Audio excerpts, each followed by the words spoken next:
David, thanks so much for joining us today. Thanks so much for having me. I appreciate it. So you are out and you are, just so people know, the CEO and head of Open Doors USA. You have your World Watch List, which comes out every year. It documents the toughest places to live around the world as a Christian.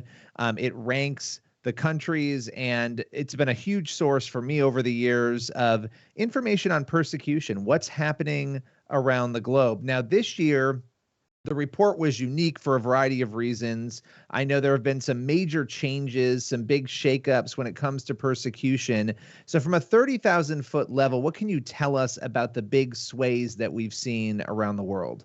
Well, this year's 2022 World Watch List, we think is the biggest seismic shift in over 20 years because Afghanistan is now the #1 country on the World Watch List, supplanting North Korea. But what it means in a larger sense, many people are aware of what's happened since August in Afghanistan.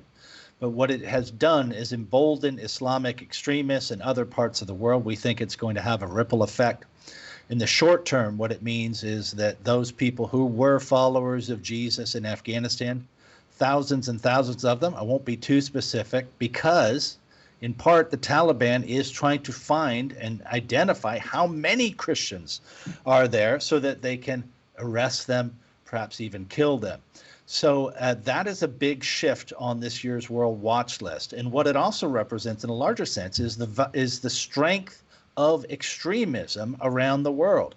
When you look at the top 10 countries, places like Afghanistan, Somalia, Yemen, you have even India at number 10. These are there on the World Watch List because these countries have extremist groups which are either running the government or are influencing the government and culture of these countries in such a way that it's not safe to practice your faith.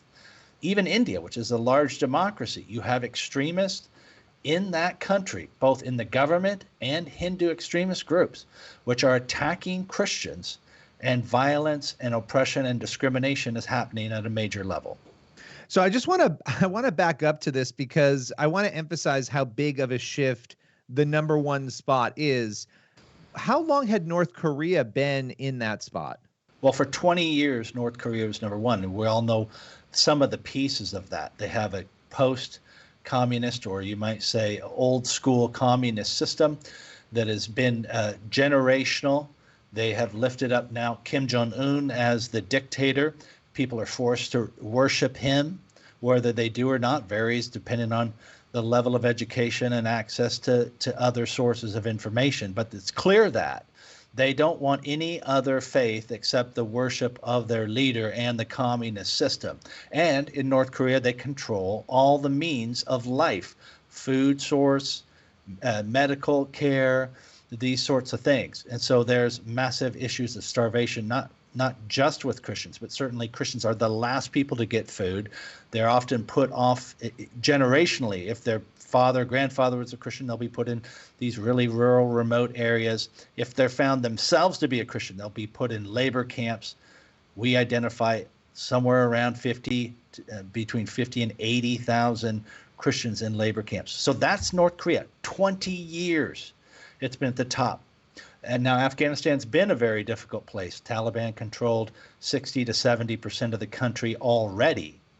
Now they've taken over the major metropolitan areas, seized control of the government, began to get lists, somehow came into their hands of Christians, and they began to go door to door and track those people. They've shut down many of the places where Christians were able to help others and so forth. So it's become a much more difficult place. And even though it was #2 last year, Afghanistan's now #1 on the World Watch List. Could you have ever imagined? I mean, it's such a massive shift to me, and we know that these issues are happening. But what you just described, first of all, you painted the portrait of North Korea that we all know is there, a very dire portrait, and then juxtaposing that to what we know is happening in Afghanistan. I think the uncomfortable question for America and for America's leaders, in light of the connection that we've had to Afghanistan, and as you just said, it's not as though there were already problems happening there. It's gotten worse. What responsibility does America have? And this is a complicated question to address persecution happening then in Afghanistan. Well, I think we have to identify that the way in which this has all gone down, I think most everybody would agree, was it created a very chaotic situation. And the 38 million Afghan citizens now, all to some degree or another, are in a hostage situation.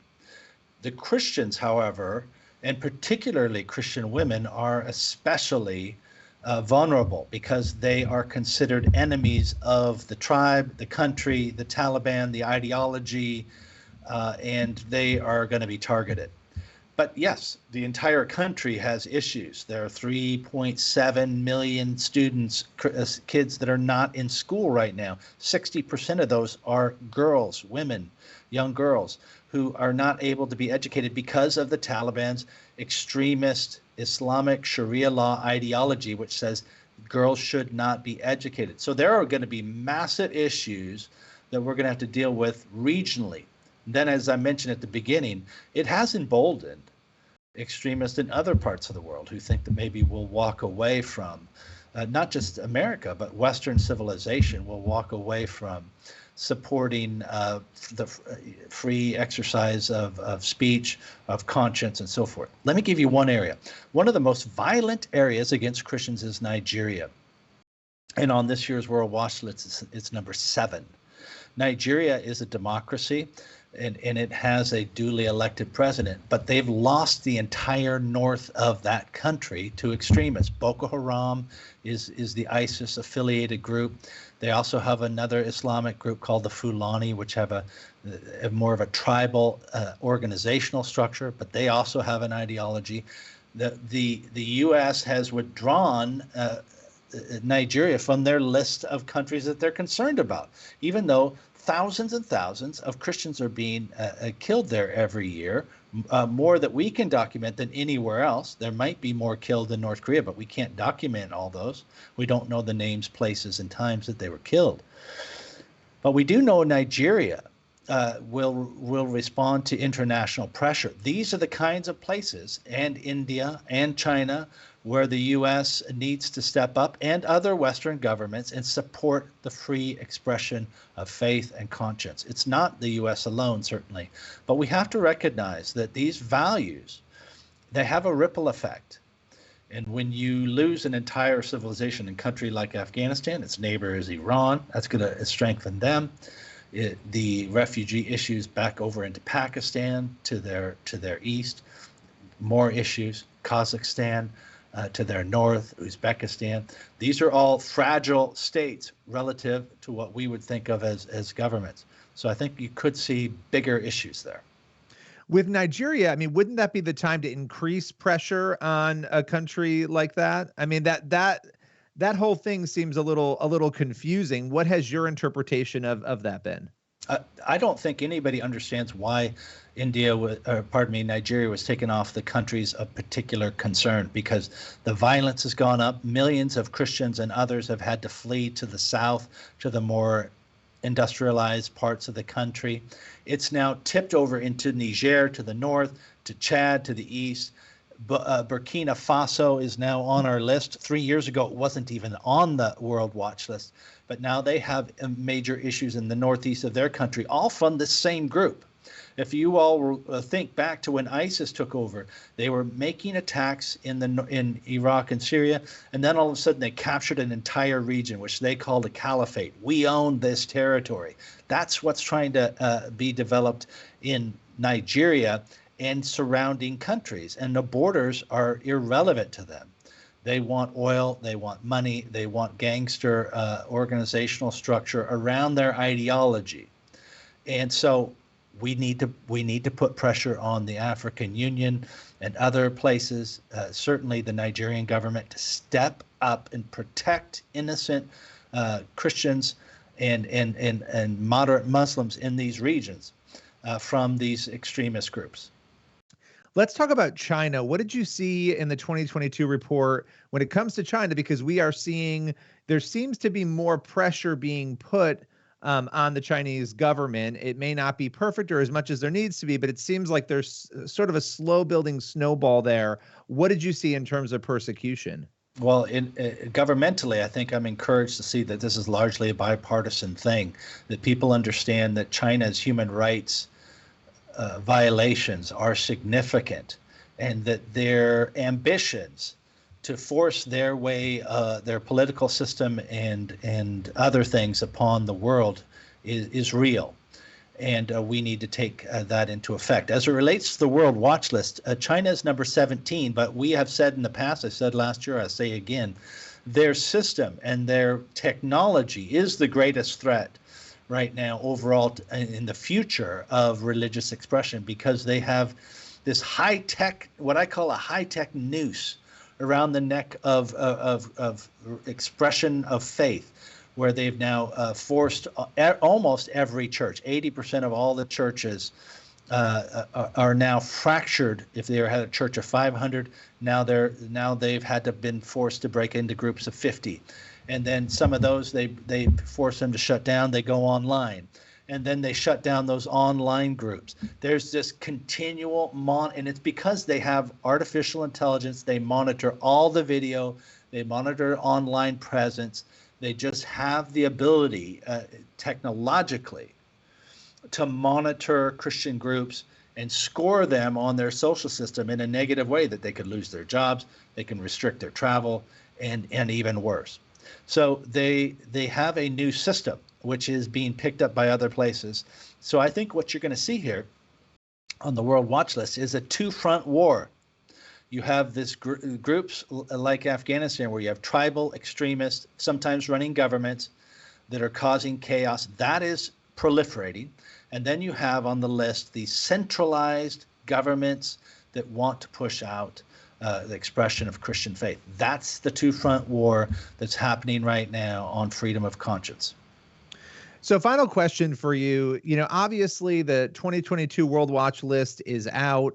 What is your hope that this list will do? You put this out every year. There's obviously some big changes on it. What are you hoping this does, not just among leaders who get a chance to see it, but also among the general public? Well, what we'd like the general public to do is to be aware of this, because it affects us every day. And it's a little bit of a shadow of what we could face, not quite, but almost face here, where you have the overlords who in the data world who can restrict the expression or the posting of certain kinds of religious beliefs. I think that could happen. It's happening now in China and elsewhere. So you see shadows of threats that we might certainly face in the future. And I think we have to share those stories. For people of faith, I think we need to be praying for, caring for those people who are persecuted for their faith. These are real people, real stories, and I think it should move our hearts. For governments, there are things that can be done. Let me just pick on this situation with China.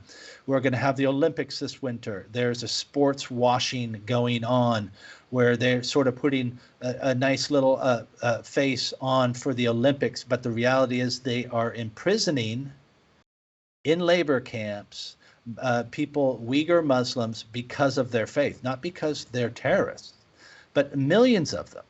And they're clamping down on Christians going on Zoom and having a church service, not because they're talking against the communist system, but because they're worshiping Jesus. This is happening, and yet countries and companies around the world are going to be giving billions of dollars into this system through the Olympics. This is just one way in which we can stand up and say, we're not going to do business with countries that have this kind of human rights record. There are lots of practical things to be done.